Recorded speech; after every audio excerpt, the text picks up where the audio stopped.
Here are a few garnishes I've learned over the years. Some tourne carrots, tourne celery, and a few fluted mushrooms.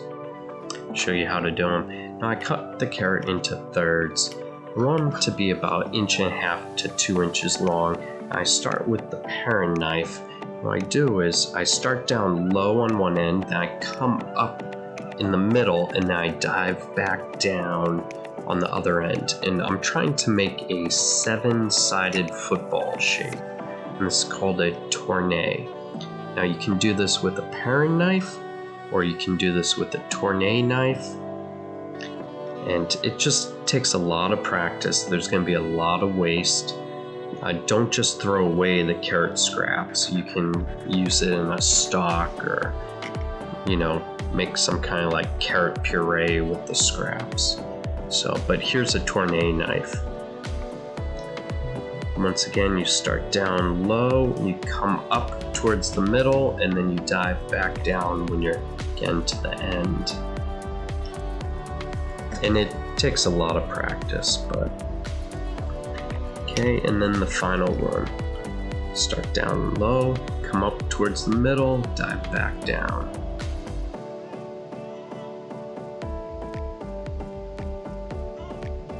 A good way to practice this would be to do this on a potato. And you'd cut the potato into squares or rectangles, and you try and tourne the rectangle to make it circle.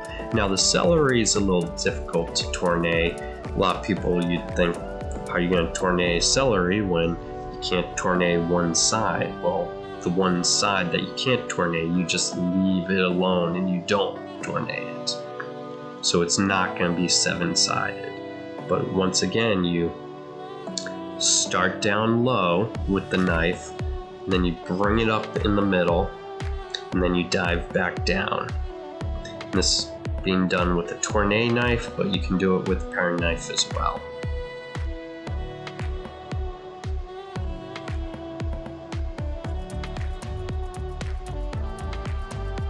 And don't worry if they don't come out perfect at first. It just takes time and a lot of practice.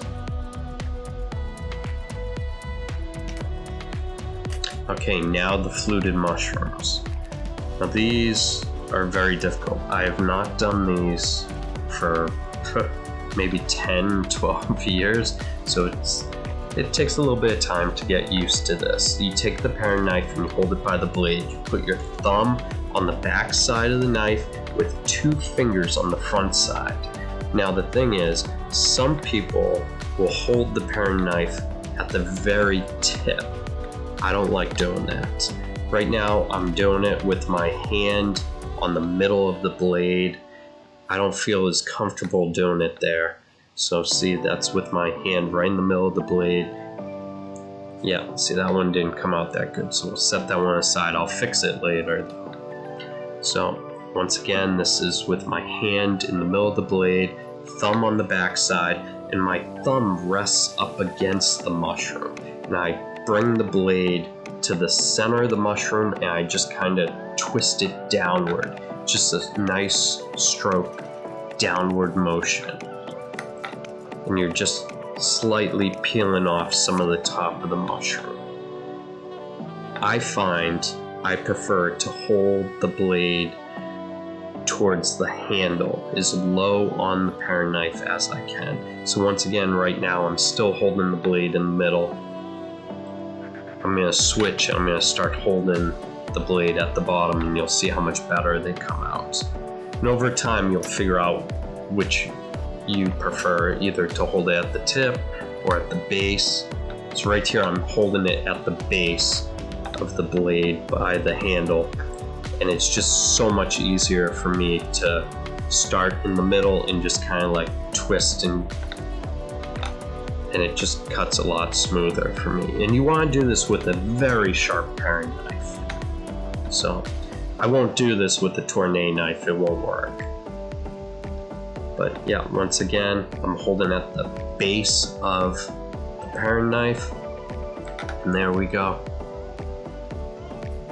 And I haven't done these for years, so I mean, I'm sure if I bought a whole case of mushrooms and just started fluting them, I could make them gorgeous. It's just it's been a very long time.